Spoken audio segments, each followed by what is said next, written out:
بسم اللہ الرحمن الرحیم نحمدہ ونصلی علی رسولہ الکریم اما بعد۔ ناظرین محترم، السلام علیکم ورحمۃ اللہ وبرکاتہ۔ درس قرآن کے سلسلے کی 24ویں کڑی میں آپ کا استقبال ہے۔ اس میں 24ویں پارے کی بعض آیات کے مضامین کو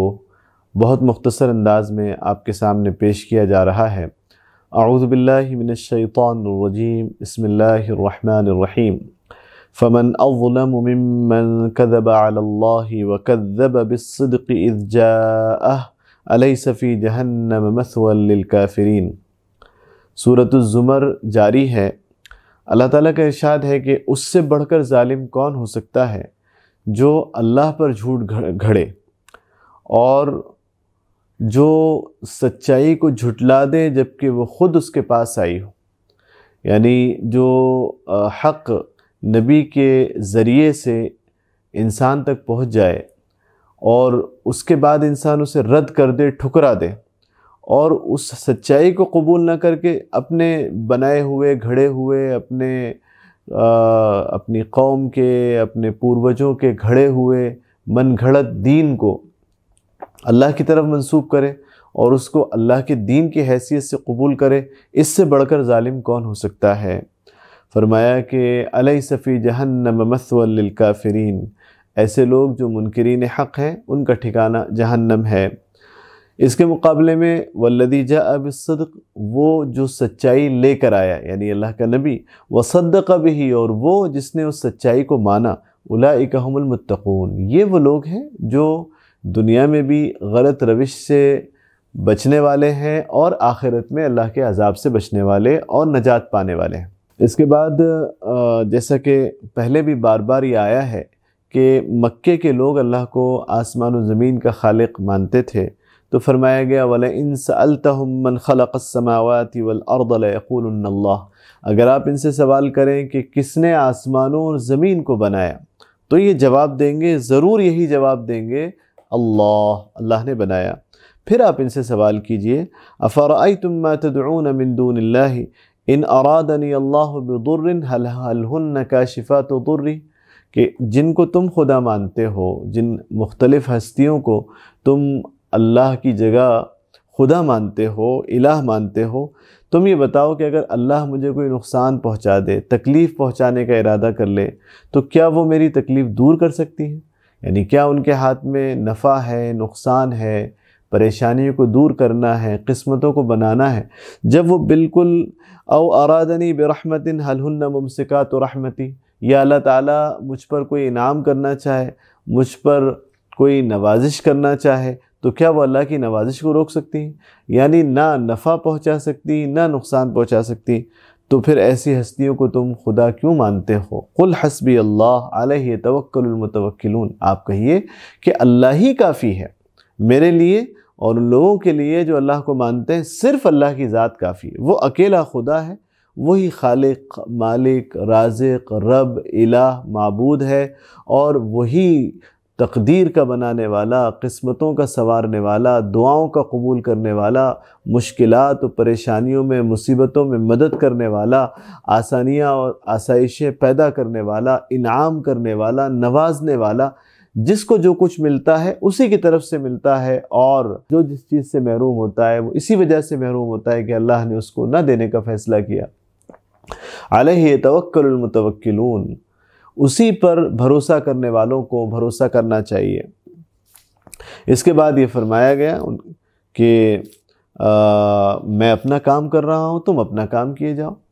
نبی کے ذریعے سے کہلوایا گیا قل یا قوم اعملوا علی مکانتکم انی عامل، ٹھیک ہے تم نہیں مان رہے، اپنا کام کرو، اور میں تو اپنا کام کر رہا ہوں، جو مشن مجھے سپرد کیا گیا میں اس مشن کو پورا کر رہا ہوں، میں تو دعوت دوں گا، تبلیغ کروں گا، لوگوں کو سمجھاؤں گا اور حق کا پیغام انسانوں تک پہنچاؤں گا۔ اب تم نہیں مانتے تو ہم انتظار کرتے ہیں کہ کس پر اللہ کا عذاب آتا ہے اور کس کے ساتھ اللہ کی مدد شامل حال رہتی ہے۔ اس کے بعد پھر آگے اللہ نے فرمایا کہ دیکھو، جس موت کے بعد دوبارہ زندگی کو تم ماننے کے لیے تیار نہیں ہو، تم دراصل اس موت اور دوبارہ زندگی کو ہر روز تجربہ کرتے ہو، تھوڑا سا ہی فرق ہے، ورنہ ہر انسان روزانہ اس تجربے سے گزارا جاتا ہے کہ موت کیا ہوتی ہے اور موت کے بعد دوبارہ زندگی کیسے ملتی ہے۔ فرمایا اللہ یتوفی الانفس حین موتها والتی لم تمت فی منامها فیمسک التی قضى علیها الموت ویرسل الاخری الی اجل مسمی۔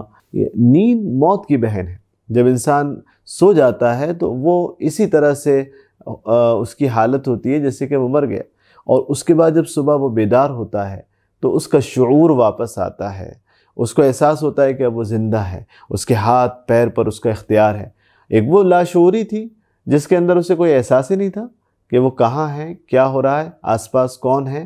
اور کیا کر سکتا ہے، وہ کس طرح سے ولنریبل ہے ہر کسی تکلیف و خطرے کے لیے، اور کس طرح وہ جب بیدار ہوتا ہے تو اسے لگتا ہے کہ دوبارہ زندگی کی گردش شروع ہو گئی، اس پورے جسم کے اندر دوبارہ ایک نئی زندگی آ گئی، نئی روح پھونک دی گئی۔ تو اللہ نے فرمایا یہ اس لیے رکھا ہے تاکہ تم اس بات کا یقین کرو کہ جس طرح نیند آتی ہے اس طرح ایک دن موت آئے گی، اور جس طرح نیند کے بعد دوبارہ سے انسان بیدار ہوتا ہے، اسی طرح سے انسان قیامت کے روز دوبارہ سے پیدا ہو کر اسے محسوس ہوگا کہ وہ پھر سے زندہ ہو گیا ہے اور اس کے ہاتھ پیر سلامت ہیں اور وہ چلے گا اور دوڑے گا۔ قل یا عبادی الذین، آگے کئی چیزوں کو ہم چھوڑتے ہوئے آگے جاتے ہیں تو اللہ تعالیٰ فرماتا ہے قل، اے محمد صلی اللہ علیہ وسلم آپ لوگوں کو بتائیے کہ اللہ کیا فرماتا ہے۔ یا عبادی، بڑی محبت سے خطاب فرمایا، اے میرے بندو، الذین اسرفوا علی انفسہم، جن سے گناہ ہو گئے، اپنے نفس پر زیادتی ہو گئی اور اللہ کے حق میں زیادتی ہو گئی، غلطیاں ہو گئی، کوتاہی ہو گئی، قصور ہو گئے، لا تقنطوا من رحمت اللہ، اللہ کی رحمت سے نا امید اور مایوس نہ ہو۔ ان اللہ یغفر الذنوب جميعا، اللہ سارے گناہ معاف کر دے۔ یعنی انسان کو ایک چیز راہ حق میں رکاوٹ وہ بھی بنتی ہے کہ وہ یہ سوچتا ہے کہ میں تو بہت گناہ گار ہوں، مجھ سے میری زندگی کا ایک بڑا حصہ ایک غلط کام میں گزر گیا، اور اب میں اگر اتنے سالوں کے بعد پتہ نہیں کتنی کم زندگی بچی ہے تو میں کیا وہ نیک عمل کروں گا، مجھ سے اللہ کیا راضی ہوگا، میں تو برباد ہو ہی چکا ہوں۔ تو فرمایا نہیں، تم برباد نہیں ہوئے، زندگی کتنی ہی گزر چکی ہو، گناہ کتنے ہی زیادہ تم کر چکے ہو، لیکن آج بھی اگر تم اللہ کی طرف لوٹنا چاہتے ہو تو اللہ کی رحمت تمہیں اپنے آغوش میں لینے کے لیے تیار ہے۔ اللہ بڑی محبت سے فرماتا ہے کہ ان اللہ یغفر الذنوب جميعا، سارے گناہ معاف کر دے گا اللہ تعالیٰ، سب معاف کر دے گا۔ تو اسی طرح سے ایک گناہ گار انسان کے لیے جس طرح اللہ تعالیٰ نے گناہوں کے معاف کرنے کا ذکر کیا ہے، اسی طرح سے بڑا جو گناہ ہے، سب سے بڑا گناہ جس کو کفر کہا جاتا ہے، خدا کا انکار، اور جس کو شرک کہا جاتا ہے، خدا کے ساتھ لوگوں کو شریک کرنا، بہت ساری ہستیوں کو، چیزوں کو اس کے ساتھ پارٹنر بنانا، یہ جو شرک ہے اور کفر ہے، اللہ تبارک و تعالیٰ اس کو بھی معاف کرنے کو تیار ہے۔ اور اس سے پہلے کہ جتنے گناہ ہوں وہ کتنے ہی بڑے کیوں نہ ہوں، اللہ تبارک و تعالیٰ کا وعدہ ہے کہ وہ معاف فرما دے گا، جیسا کہ حدیث میں آتا ہے الاسلام یجب ما قبلہ۔ ایک انسان زندگی کے کسی بھی مرحلے میں، عمر کے کسی بھی حصے میں اگر اللہ کے دین کو قبول کر لیتا ہے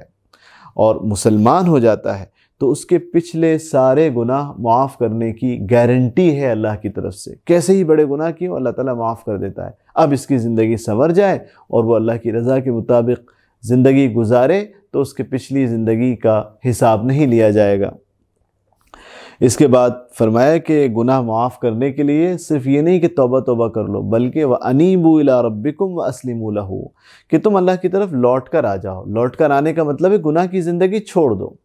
توبہ کی ہے تو گناہ چھوڑ دو اور گناہ سے بیزار ہو جاؤ، اس کو چھوڑ کر اللہ کی طرف لوٹ کے آؤ۔ وَأَسْلِمُوا لَهُ، اور اس کے سامنے سرنڈر ہو جاؤ، اپنے آپ کو اس کے سامنے ڈال دو اور اس کی اطاعت قبول کر لو۔ من قبل ان یأتیکم العذاب، اس سے پہلے کہ اللہ کا عذاب آ جائے، اس سے پہلے کہ تم پکڑ لیے جاؤ، اس سے پہلے کہ موت آ جائے۔ اس لیے کہ اگر اللہ کا عذاب آ گیا یا موت آ گئی، اس وقت اگر تم توبہ کرتے ہو تو توبہ قبول نہیں کی جائے گی۔ حدیث میں آتا ہے ان اللہ یقبل توبۃ العبد ما لم یغرغر، کہ اللہ تبارک و تعالی بندے کی توبہ اس وقت تک قبول کرتے ہیں جب تک کہ اس کی جان حلق میں نہیں آ جائے۔ موت جب طاری ہوتی ہے اور موت کا نشہ آنے لگتا ہے، فرشتہ سامنے نظر آنے لگتا ہے، جس کو جاکنی کی حالت کہتے ہیں، جاکنی جان اکھڑنے کی حالت، سکرات الموت جسے کہتے ہیں، اس کے طاری ہونے سے پہلے ایک لمحے پہلے بھی توبہ کرے گا صحت کی حالت میں، صحیح دنیا میں ہوتے ہوئے، اس کی توبہ قبول کر لی جائے گی، اس کا اسلام قبول کر لیا جائے گا، اس کے گناہ معاف کر دیے جائیں گے۔ لیکن اگر وہ سکرات شروع ہو گئے، جاکنی کی حالت شروع ہو گئی، پھر توبہ قبول نہیں ہوتی۔ تو فرمایا گیا اس وقت کے آنے سے پہلے تم توبہ کر لو، واتبعوا احسن ما انزل، پھر اس کے بعد فرمایا گیا کہ جو اللہ نے قانون نازل فرمایا، تعلیمات اللہ نے دی ہیں نبی کو، اس پر ایمان لے آؤ، اور ورنہ یہ ہوگا کہ ان تقول نفس یا حسرتا علی ما فرطت فی جنب اللہ، ورنہ یہ ہوگا کہ کوئی یہ کہے گا کہ ہائے حسرت، جب انسان یہ موقع گنوا دے گا اور یہ مہلت زندگانی کو کھو دے گا، تو اس وقت موت کے وقت اور موت کے بعد سوائے حسرت کے اور اس کے ہاتھ میں کچھ نہیں آئے گا۔ وہ یہ کہے گا یا حسرتا، ہائے حسرت، ہائے افسوس، علی ما فرطت فی جنب اللہ، اللہ کے تعلق سے میں نے کتنی بڑی کوتاہی کی۔ وَإِن كُنتُ لَمِنَ السَّاخِرِينَ، میں مذاق اڑاتا تھا دین کا اور اللہ کے نام کا اور اللہ کی توحید کو نہیں مانتا تھا۔ او تقول، یا یہ کہنے لگو کہ لو ان اللہ ہدانی لکنت من المتقین، اللہ نے ہدایت دی ہوتی تو وہ متقی بن جاتا۔ اللہ نے تو ہدایت دی ہے، ہدایت کا انتظام کیا ہے، نبیوں کو بھیجا ہے، کتابیں نازل کی ہیں، لیکن تم قبول نہیں کر رہے، یہ تمہارا معاملہ ہے۔ ہدایت اللہ اس معنی میں تو دے گا کہ ہدایت کا انتظام اس نے کیا ہے، لیکن زبردستی کسی کو ہدایت پہ مجبور نہیں کرے گا، یہ تو خود طلب ہوگی، چاہت ہوگی تو ہی اس کو ہدایت دی جائے گی۔ یا پھر یہ ہوگا کہ او تقول حین تر العذاب، جب تم عذاب دیکھو گے تو وہاں یہ کہنے لگو گے لو ان لی کرۃ فاکون من المحسنین، ایک اور موقع مل جائے گا تو میں نیک بن جاؤں گا۔ یہ سب باتیں کام آنے والی نہیں ہیں۔ بلا قد جاءتک آیاتی، تمہارے پاس میری آیتیں پہنچی تھیں، فکذبت بہا، تم نے جھٹلا دیا، واستکبرت، اور تم اکڑ گئے، وکنت من الکافرین، اور تم منکروں میں شامل ہو گئے۔ وَيَوْمَ الْقِيَامَةِ تَرَى الَّذِينَ كَذَبُوا عَلَى اللَّهِ وُجُوهُهُمْ مُسْوَدَّةٌ، قیامت کے روز تم دیکھو گے کہ جن لوگوں نے اللہ پر جھوٹ باندھا، اس کی آیتوں کو، اس کے دین کو ٹھکرا دیا، تو ان کے چہرے کالے ہوں گے، سیاہ پڑ رہے ہوں گے، اور جہنم ان کا ٹھکانہ ہوگی۔ آگے فرمایا گیا کہ قل، اے محمد صلی اللہ علیہ وسلم، آپ ان لوگوں سے کہیے افغیر اللہ تأمرونی اعبد ایہا الجاہلون، اے جاہلوں، اے ناواقف لوگوں، تم یہ چاہتے ہو کہ میں اللہ کے علاوہ کسی کی عبادت کروں، میں کسی اور کو اپنا خدا مان لوں؟ وَلَقَدْ أُوحِيَ إِلَيْكَ وَإِلَى الَّذِينَ مِن قَبْلِكَ، مجھے بھی یہی وحی کی گئی اور مجھ سے پہلے تمام انبیاء علیہ السلام کو یہی وحی کی گئی ہے، یہی بتایا گیا ہے، یہی پیغام اور یہی تعلیم دی گئی ہے، یہی بات بتائی گئی ہے کہ لَإِنْ أَشْرَكْتَ لَيَحْبَطَنَّ عَمَلُكَ، کہ اگر تم نے شرک کر دیا تو تمہارا سارا عمل ضائع ہو جائے۔ نبی سب سے زیادہ دین کا کام کرنے والے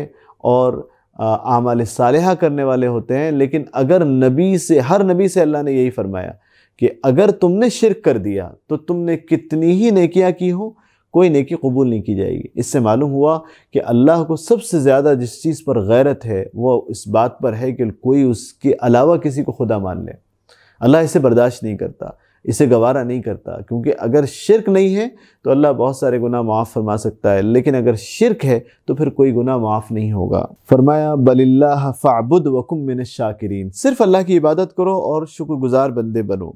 آگے فرمایا گیا کہ جہنم کا جو نظارہ ہوگا، وسیق الذین کفروا الی جہنم زمرا، وہاں لوگوں کو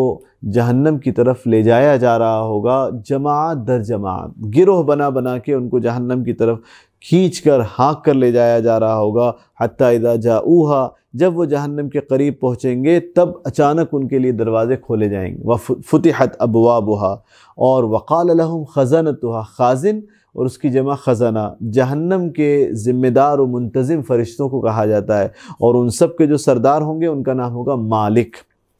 تو اس کے خزانہ جو ہیں جہنم کے خزانہ اور فرشتے وہ یہ کہیں گے الم یاتکم رسل منکم، کہاں چلے آ رہے ہو تم؟ جہنم میں آ رہے ہو؟ کیا تمہارے پاس اللہ کے رسول نہیں آئے تھے؟ یتلون علیکم آیات ربکم، تمہارے پروردگار کی آیات وہ تمہیں پڑھ کر نہیں سناتے تھے؟ وَيُنذِرُونَكُمْ لِقَاءَ يَوْمِكُمْ هَذَا، آج کے اس انجام بد سے تمہیں پہلے انہوں نے آگاہ نہیں کیا تھا؟ سب کچھ ہونے کے بعد تم کیسے جہنم میں آ رہے ہو؟ وَلَكِنْ حَقَّتْ كَلِمَةُ الْعَذَابِ عَلَى الْكَافِرِينَ، ان کی بدبختی ہے کہ سب کچھ ہوا، آیتیں بھی آئیں، انبیاء بھی آئے، سمجھایا بھی، ڈرایا اور آگاہ بھی کیا، لیکن اس کے بعد بھی ان کی قسمت ماری گئی تھی، ان کی قسمت پھوٹ گئی تھی، جس کی وجہ سے وہ آج ایسا برا دن دیکھ رہے ہیں۔ فرمایا جائے گا کہ قیل ادخلوا ابواب جہنم خالدین فیہا، جہنم کے دروازے کھلے ہیں، جہنم میں چلے جاؤ، ہمیشہ تمہیں یہاں رہنا پڑے گا۔ اور تکبر کرنے والے اور گھمنڈیوں کے لیے یہ سب سے خطرناک اور برا ٹھکانہ ہے۔ وسیق الذین اتقوا ربهم الی الجنۃ زمرا، جو لوگ اللہ سے ڈرنے والے ہوئے، متقی ہوئے، راہ راست پر رہے، ان کے لیے جنت ہوگی، اور جنت میں ان کو جماعت در جماعت لے جایا جائے گا، جوق در جوق، گروہ در گروہ وہ جماعت میں لے جائے جائیں گے، وہ جنت کی طرف لے جائے جائیں گے۔ حتیٰ اذا جاؤہا، جب وہ جنت میں پہنچیں گے، وفتحت ابوابہا، تو جنت پہلے سے آراستہ کی ہوگی۔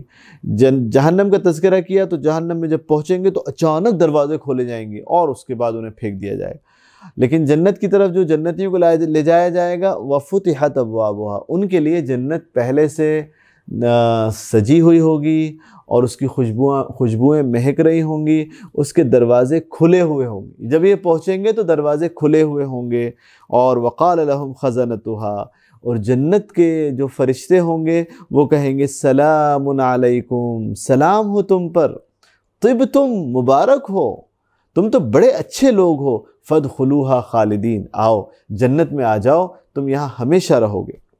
وقالوا الحمد للہ الذی صدقنا وعدا، جنت میں داخل ہونے والے لوگ کہیں گے کہ تمام تعریفیں اللہ کے لیے۔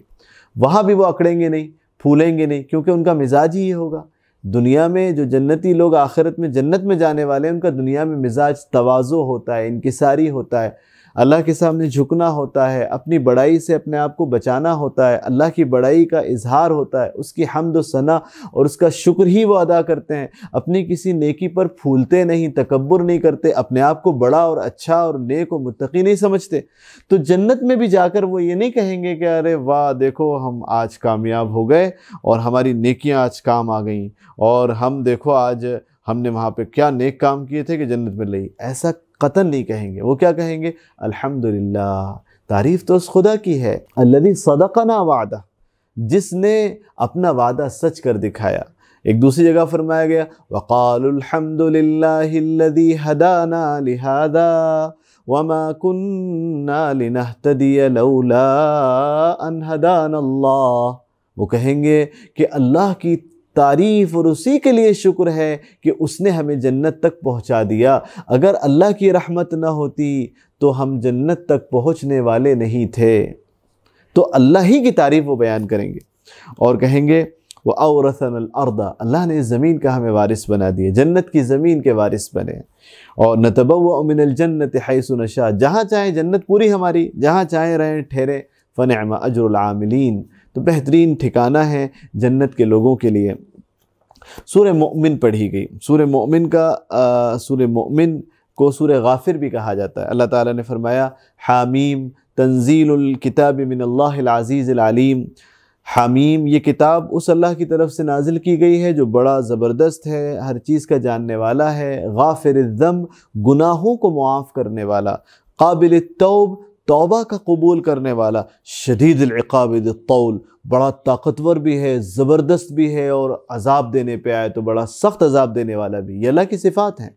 کہ اس سے رحمت کی بھی امید لگائی جائے اور اس کے عذاب سے ڈرا بھی جائے۔ ان دونوں کیفیتوں کی ملی جلی اور درمیانہ کیفیت کا نام ایمان ہے۔ آگے چل کر اللہ کی بڑائی اور کبریائی اور اس کے فرشتوں کا ذکر کیا گیا کہ اللہ کے ایسے فرشتے ہیں جو اس کے حاملین عرش ہیں، جو عرش کو اٹھائے ہوئے ہیں، اور وہ کیا کرتے ہیں؟ یسبحون بحمد ربہم، اللہ کی تعریف کرتے ہیں، حمد و ثنا کرتے ہیں، ویؤمنون بہ، بڑے بڑے فرشتے بھی اللہ پر ایمان لاتے ہیں، ویستغفرون للذین آمنوا، اور ایمان والوں کے لیے وہ دعائیں مغفرت کرتے ہیں، وہ کہتے ہیں ربنا وسعت کل شیء رحمتا وعلما، اے پروردگار تو ہر چیز پر تیری رحمت وسیع ہے،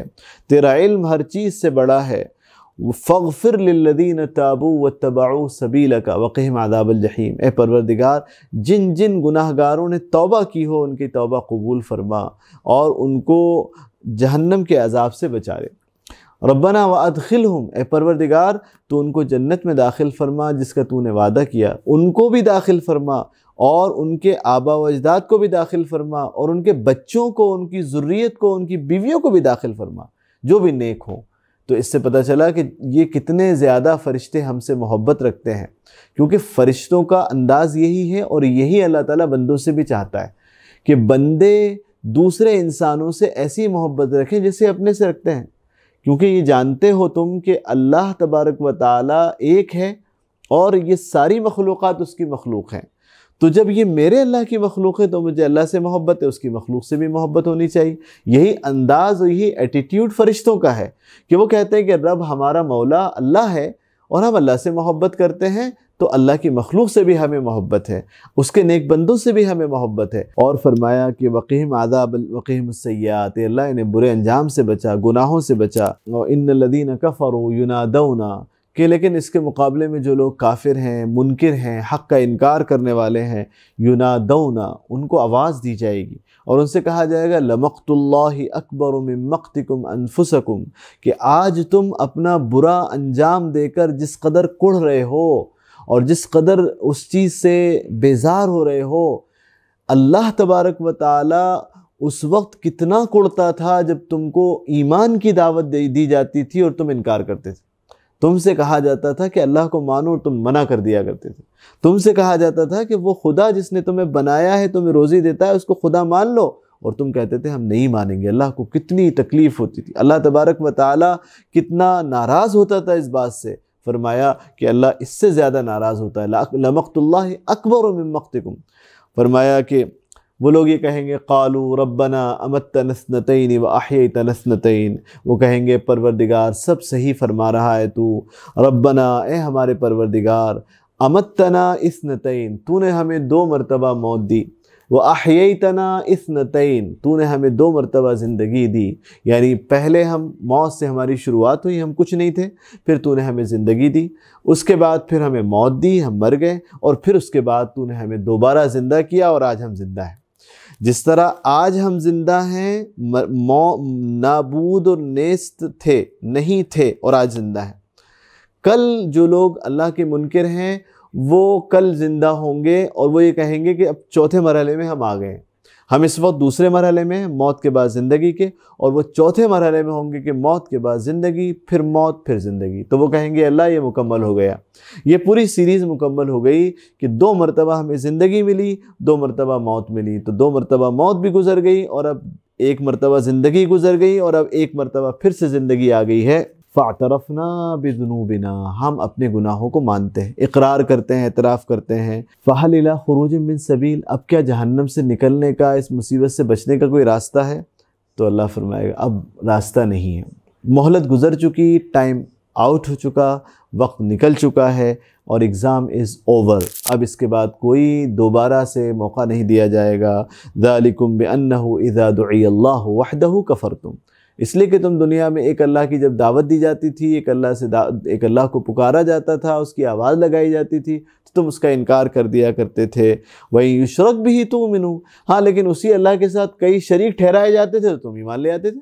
مطلب تم عجیب تھے کہ جب ایک خدا کی بات کی جاتی تو تم ماننے کو تم تیار نہیں ہوتے، اور جب کئی خداؤں کی بات کی جاتی تو فوراً مان لیا کرتے تھے۔ یہ تمہاری یہی بدبختی تھی جس کا یہ نتیجہ ہے، برا انجام ہے جسے تم دیکھ رہے ہو۔ اس کے بعد پھر آگے چل کر حضرت موسیٰ علیہ السلام کا واقعہ بیان کیا گیا کہ اللہ نے کیسے ان کو نبوت عطا فرما دی اور ان کو کتاب دی، ان کو حکمت دی، ان کو علم دیا، ان کو اپنی آیات سے نوازا، ان کو معجزات دیے اور سب سے لیس ہو کر تیار کر کے فرعون اور حامان کے پاس بھیجا۔ فرعون بادشاہ تھا، حامان اس کا وزیر تھا، ان لوگوں نے جھٹلا دیا اور کہا کہ یہ جادو ہے، اور بالآخر واقعہ موسیٰ علیہ السلام کی زندگی کے واقعات مختلف جگہوں پہ قرآن میں بیان کیے گئے۔ یہاں خاص طور سے سورہ مومن میں جس مناسبت سے سورت کا نام مومن رکھا گیا، ایک ایسے شخص کا ذکر کیا گیا ہے جب موسیٰ علیہ السلام نے فرعون کے دربار میں جب اللہ کے پیغام کو پیش کیا اور لوگوں کو سمجھایا اور ایک اللہ کی دعوت دی، تو ان لوگوں میں سے جو فرعون کے اپنے خاندان کے لوگ تھے، ایک شخص کے دل میں بات اتر گئی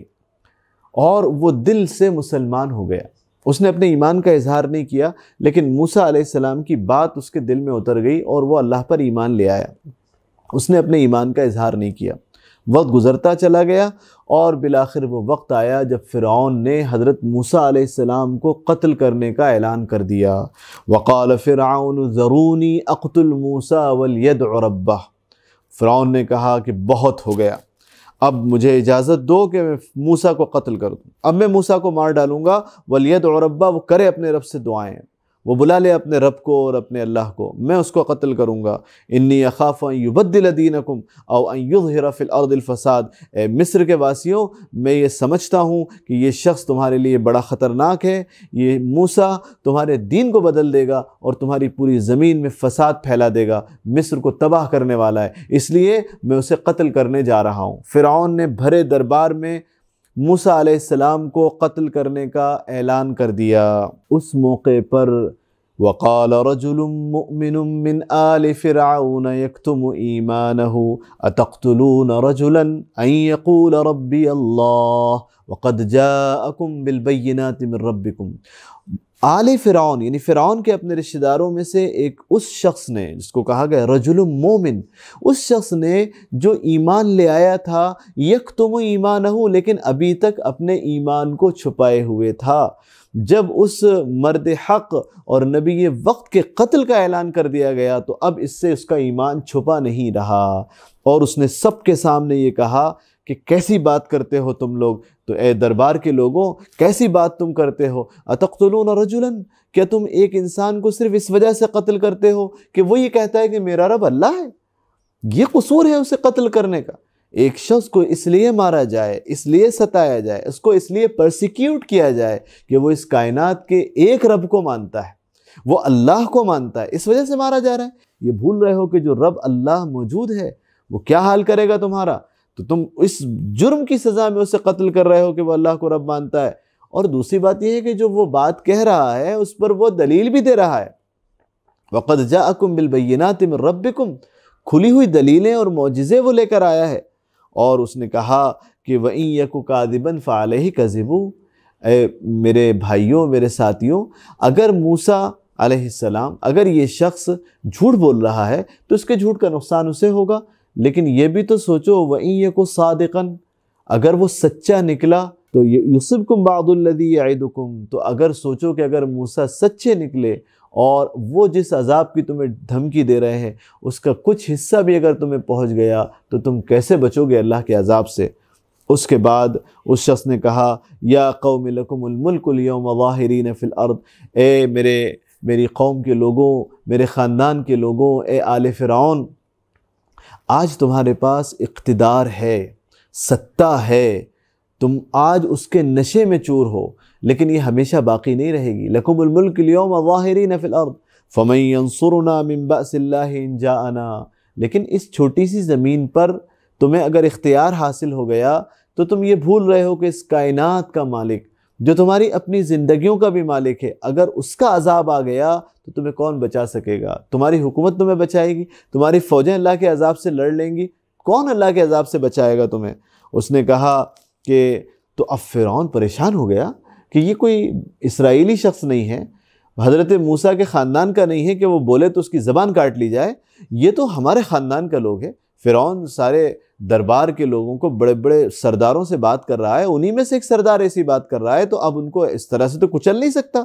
اب وہ جواب میں یہ کہہ رہا ہے کہ اب تھوڑا سا انداز بدلا اس کا۔ اس نے کہا ما اریکم الا ما ارا وما اہدیکم الا سبیل الرشاد، کہ بھائیو دیکھو میں جو بات کہہ رہا ہوں وہ تمہارے فائدے کی بات کہہ رہا ہوں، میں تو جو رائے مجھے بن رہی ہے، مجھے جو چیز نظر آ رہی ہے میں وہی بات کہہ رہا ہوں، میں جو صحیح سمجھ رہا ہوں وہ کہہ رہا ہوں، اور میں تمہیں صحیح بات بتا رہا ہوں کہ موسیٰ تمہیں برباد کر دیں گے، اس لیے میں صحیح ہوں۔ لیکن اس شخص نے فرعون کی بات کا کوئی اثر نہیں لیا۔ اس شخص کے دل میں تو ایک آگ لگی ہوئی تھی، اس شخص کے دل کے اندر تو جذبات کا ایک طوفان امڑ رہا تھا۔ وہ شخص تو ہمدردی اور خیرخواہی اور قوم کے لیے اس کے اپنے جذبات کو ڈھیل دینا چاہتا تھا۔ وہ شخص تو اس وقت ایسے جوش میں بول رہا تھا کہ وہ چاہتا تھا کہ ہر بات کہہ ڈالے۔ فرعون پریشان ہو رہا تھا، کیا کرے، کس طرح سے موضوع کو ڈائیورٹ کرے، کس طرح ٹاپک کو ڈائیورٹ کرے، کس طرح اس بولنے والے کی زبان روکے، لیکن نہیں روک پا رہا تھا۔ فرعون نے ایسی بات کہی، لیکن وہ تو اپنی بات آگے بڑھاتا رہا۔ وقال الذی آمن یا قوم،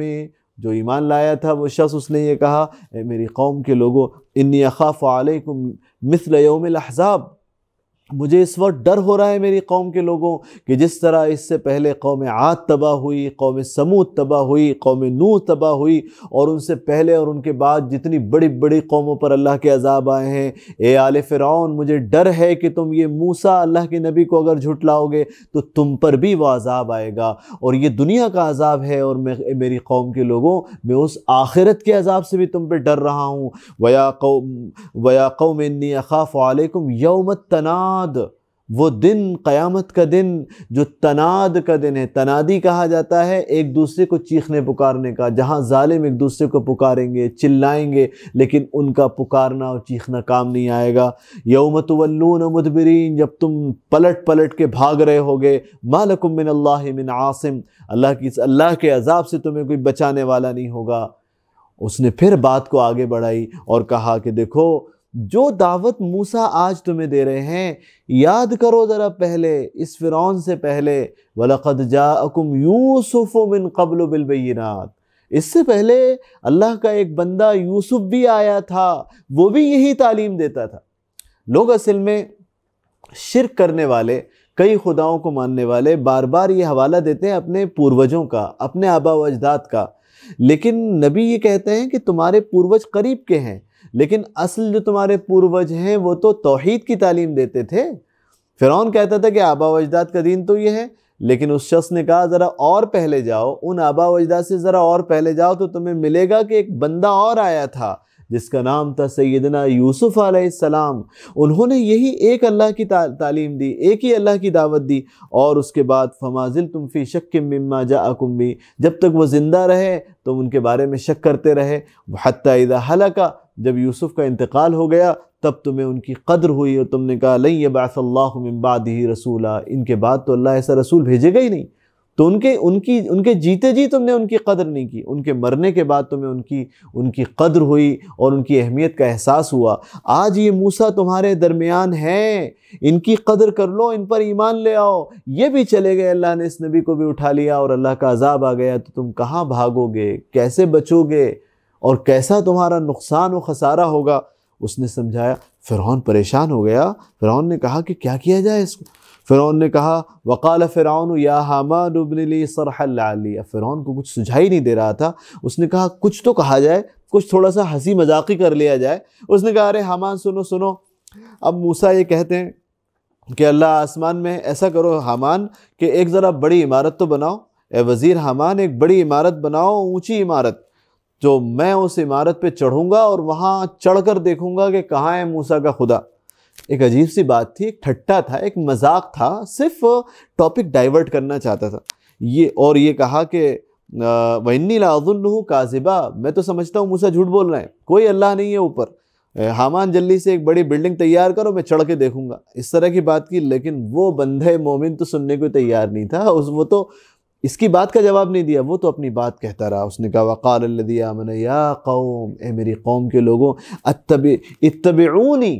تم میری بات مانو، اہدکم سبیل الرشاد، میں تمہیں صحیح راستہ دکھا رہا ہوں، فرعون کی بات مت مانو۔ یا قوم، اے میری قوم کے لوگوں، انما هذه الحیات الدنیا متاع، یہ دنیا کی زندگی تو چند روزہ سامان ہے، وان الآخرۃ ہی دار القرار، آخرت قرار کا گھر ہے۔ یہ شان و شوکت، یہ بلڈنگ، یہ حویلیاں، یہ محلات، یہ مال و اسباب، یہ عیش و عشرت کے سامان، یہ بچے، یہ اولاد، یہ بیویاں، یہ خادم، یہ باندیاں، یہ غلام، اور یہ تمہارا کاروبار، یہ تجارت، تو یہ سارا صرف چند روزہ ہے، موت تو آنی ہے۔ کون ایسا ہے جو یہ کہے گا کہ موت نہیں آنی؟ سب چھوڑ کے جانا پڑے گا۔ فرمایا لیکن آخرت ہمیشہ کا گھر ہے۔ وہاں جس کو کامیابی مل گئی وہ اصل کامیابی، وہاں جس کو سکون مل گیا اصل سکون اس کا ہے۔ پھر اس نے آگے کہا، کیونکہ وہ موسیٰ علیہ السلام پر ایمان لانے کے بعد ایمان لا کے بیٹھ نہیں گیا تھا، ان تعلیمات کو بھی سیکھ رہا تھا۔ اس نے ان تعلیمات میں سے کچھ کو ذکر کیا، من عمل سیئۃ فلا یجزی الا مثلھا، کہ جس نے گناہ کیا اس کو اس گناہ کی سزا ملے گی۔ وَمَنْ عَمِلَ صَالِحًا مِّن ذَكَرٍ أَوْ أُنثَىٰ، لیکن کسی نے نیکی کی، چاہے وہ مرد ہو یا عورت، اور وہ مومن ہے، ایمان لے آیا، تو اس نیکی کا بدلہ یہ ہوگا فَأُولَٰئِكَ يَدْخُلُونَ الْجَنَّةَ، وہ جنت میں داخل ہوں گے، يُرْزَقُونَ فِيهَا بِغَيْرِ حساب، ان کو جنت میں بے حساب دیا جائے گا، وہاں گن چن کر نہیں دے گا اللہ تعالیٰ، وہاں تو بے حساب ملے گا۔ پھر وہ لوگوں سے کہتا ہے، یا قوم ما لی ادعوکم الی النجاۃ وتدعوننی الی النار، تمہیں کیا ہو گیا، میں تو تمہیں نجات کی دعوت دے رہا ہوں، تم آگ میں لے جانا چاہتے ہو، میں تمہیں آگ سے بچانا چاہتا ہوں، تم مجھے آگ میں پھینکنا چاہتے ہو، کیا عجیب بات ہے۔ تدعوننی لاکفر باللہ واشرک بہ ما لیس لی بہ علم وانا ادعوکم الی العزیز الغفار، میں تمہیں دعوت دے رہا ہوں ایک اللہ کو مانو، تم مجھے دعوت دے رہے ہو کہ خدا کو مانو، میں جس بات کی دعوت دے رہا ہوں اس پہ دلیل دے رہا ہوں، میں جس بات کی دعوت دے رہا ہوں زمین سے لے کر آسمان تک اس بات کے ثبوت ہی ثبوت موجود ہیں کہ اللہ ایک ہے، اور تم جس بات کی مجھے دعوت دے رہے ہو زمین سے لے کے آسمان تک کہیں اس کی ایک دلیل موجود نہیں۔ بڑی بات کہی اس نے، لا جرم انما تدعوننی الیہ لیس لہ دعوت فی الدنیا والآخرہ، کہ جس توحید کی میں دعوت دے رہا ہوں اور موسیٰ علیہ السلام نے جو دعوت مجھے دی ہے اور میں تمہیں بتا رہا ہوں، اس کی تو پوری کائنات شہادت دیتی ہے، ہر چیز اس کی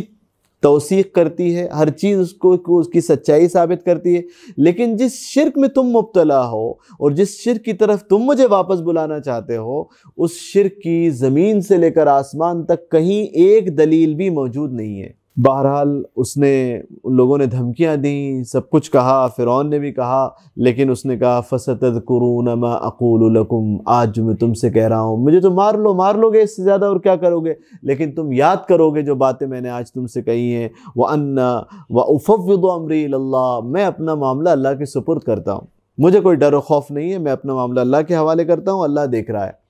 فَوَقَاهُ اللَّهُ سَيِّئَاتِ مَا مَكَرُوا، فرعون نے، آل فرعون نے اور فرعون کی سلطنت کے بڑے بڑے رئیسوں، وزیروں اور حکمرانوں نے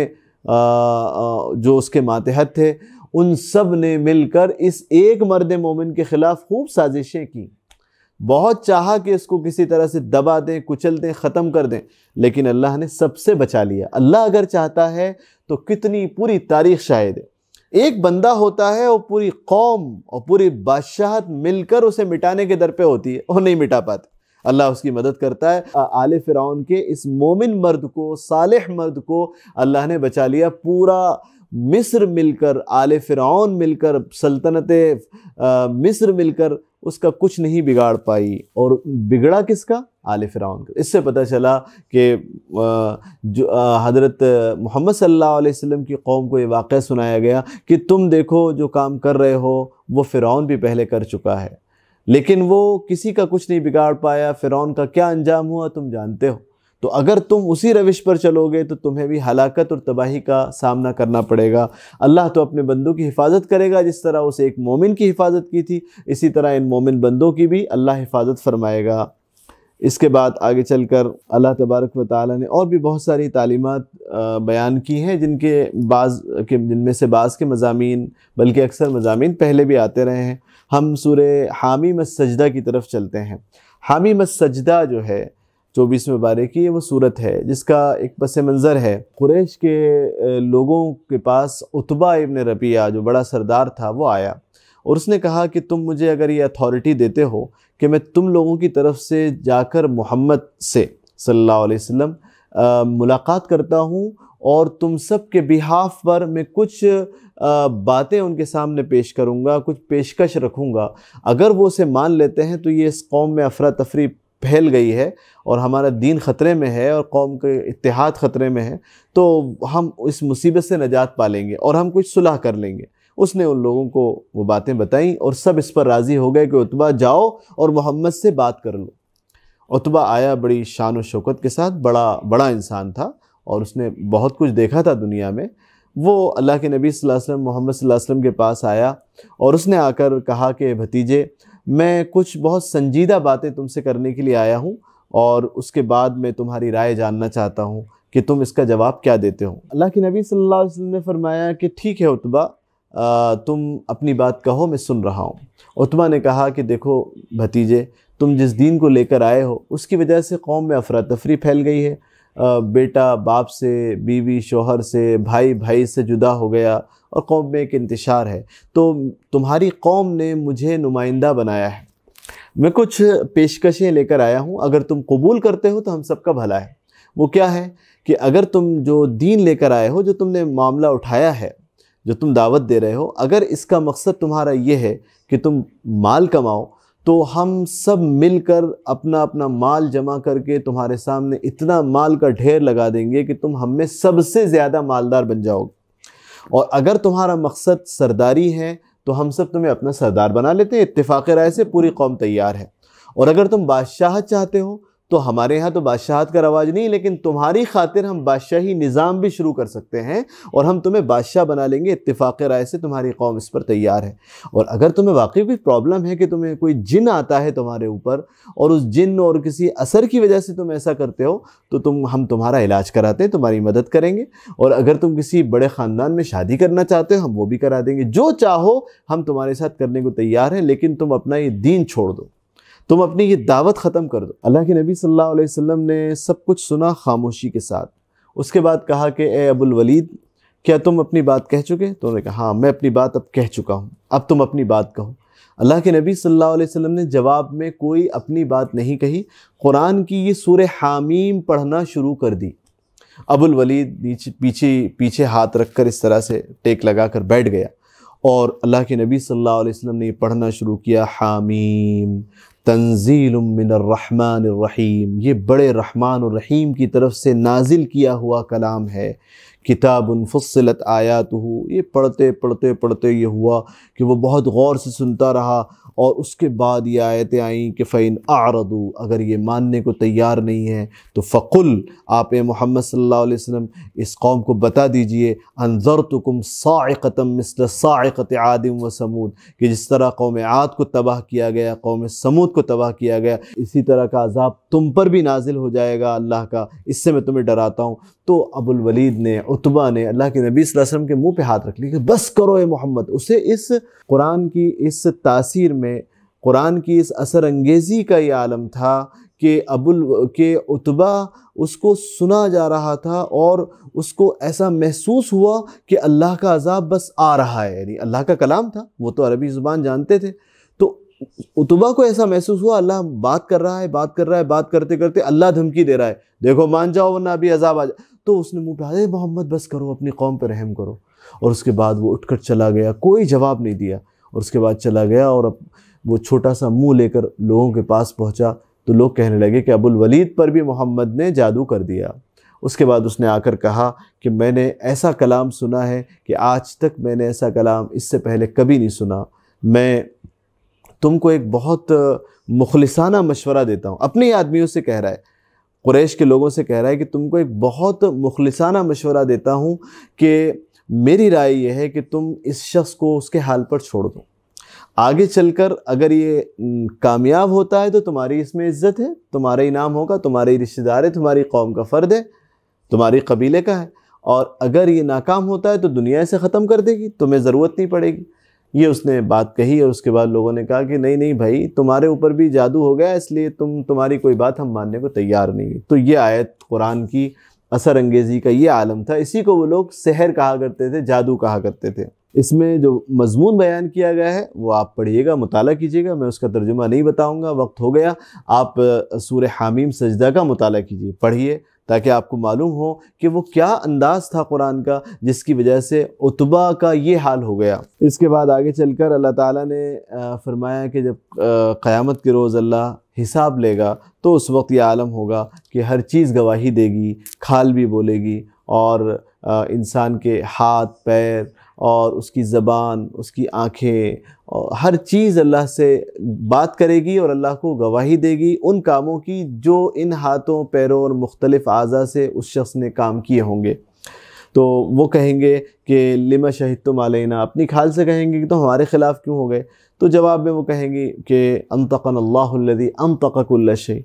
کہ ہر چیز کو اللہ نے جس طرح گویائی دی ہمیں بھی گویائی دے دی۔ یعنی تم دنیا میں زبان جب بولتی تھی تو کبھی تم نے غور نہیں کیا کہ زبان کا ایک چھوٹا سا چمڑے کا ٹکڑا کتنی باتیں کرتا ہے۔ یہ چھوٹی سی زبان ہے، یہ کس طرح سے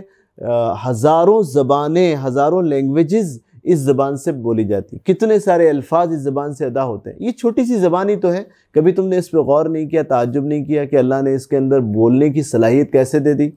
جسم کے کوئی اور حصے کیوں نہیں بولتے، یہی حصہ کیوں بولتا ہے؟ تب تم نے غور کیوں نہیں کیا؟ تو جس طرح جو اللہ اس زبان کو، گوشت کے یا کھال کے چھوٹے سے ٹکڑے کو بولنے کی طاقت دے سکتا ہے، وہ اللہ گوشت کے کوئی اور ٹکڑے کو بھی دے سکتا ہے۔ وہ اللہ اس چمڑی کو خدا بولنے کی صلاحیت دے رہا ہے، وہ خدا اس چمڑی کو بھی بولنے کی صلاحیت دے سکتا ہے۔ اس لیے کہا کہ اس میں تعجب کی کون سی بات ہے۔ اور بڑی بات یہ کہی گئی کہ تم دنیا میں گناہ کرتے وقت ہر چیز سے چھپ جایا کرتے تھے، لیکن تم کبھی اپنی کھال سے نہیں چھپ سکے، اپنی زبان سے نہیں چھپ سکے، اپنے ہاتھوں اور پیروں سے نہیں چھپ سکے، اس لیے کہ تم نے ان کو اللہ کا گواہ مانا ہی نہیں۔ تم چھپ کے لوگوں کی نگاہوں سے بچ کے گناہ کرتے تھے اور سمجھتے تھے کہ کوئی نہیں دیکھ رہا، لیکن تمہیں نہیں معلوم تھا کہ جہاں اللہ دیکھ رہا ہے وہیں تمہارا جسم بھی تمہارے خلاف پوری طرح سے اللہ کا گواہ و شاہد ہے، جو کل قیامت کے روز شہادت دے گا۔ اس کے بعد وہ قریش کے لوگوں نے ایک اور طریقہ اختیار کر رکھا تھا کہ جب کبھی اللہ کے نبی صلی اللہ علیہ وسلم قرآن سنایا کرتے تو انہیں معلوم تھا کہ قرآن جس کو سناتے وہ اتنا زیادہ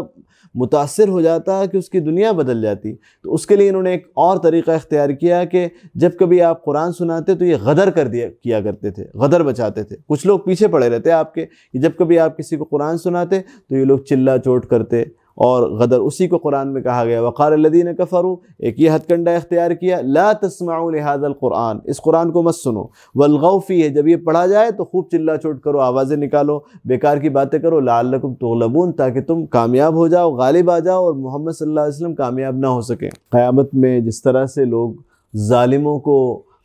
جس طرح سے سزا ملے گی اور جو لوگ ان کے بہکاوے میں ہوں گے وہ ان کو بھی سزا ملے گی، تو وہ اتنے زیادہ ان سے نفرت کریں گے۔ آج جن لوگوں کے بہکاوے میں آ کر یہ گمراہی پر ہیں اور غلط راستہ اختیار کیے ہوئے ہیں، کل قیامت کے روز یہ انہی کے خلاف ہو جائیں گے، اتنی نفرت کریں گے، یہ کہیں گے یہ وقال الذین کفروا ربنا ارنا الذین اضلانا، اے پروردگار جن جناتوں نے، جن انسانوں نے ہمیں بہکایا آج ہمارے سامنے انہیں لیا، نجعلہما تحت اقدامنا، ہم اپنے پیروں سے انہیں کچل دیں گے۔ اتنی نفرت کریں گے کہ انہوں نے ہماری آخرت تباہ کر دی، ہماری زندگی کی ایک لوتی مہلت ختم کروا دی، ان کی باتوں میں آ کر ہم برباد ہو گئے، آج ہمارے سامنے آ جائے تو پیروں تلے رون ڈالیں ان کو۔ اس کے بعد پھر آگے ایک بہت زبردست اخلاقی تعلیم دی گئی ہے، میں بس ایک آیت پیش کر کے اور اس کے بعد اس کو ختم کروں گا۔ فرمایا گیا کہ دیکھو سب سے پہلے تو یہ کہا گیا کہ اللہ کی طرف جو دعوت دی جاتی اس سے بہتر دعوت کوئی نہیں ہو سکتی۔ جو شخص کسی اور طرف بلائے، اپنے قبیلے، اپنے خاندان، اپنی مانیتاؤں کی طرف، تو یہ غلط ہے، لیکن جو ایک اللہ جو ساری کائنات کا رب ہے اس کی طرف بلائے گا، اس سے بہتر کسی اور کی بات نہیں ہو سکتی۔ پھر ایک بات کہی گئی وَلَا تَسْتَوِي الْحَسَنَةُ وَلَا السَّيِّئَةُ،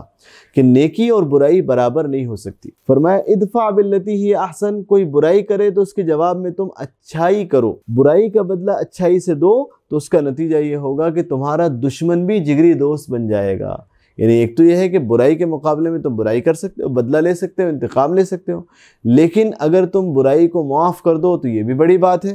اور اگر آگے بڑھ کر کوئی تمہارے ساتھ برائی کرے تو نہ صرف یہ کہ اسے معاف کر دو بلکہ اس کے ساتھ اس برائی کے بدلے اچھائی کرو،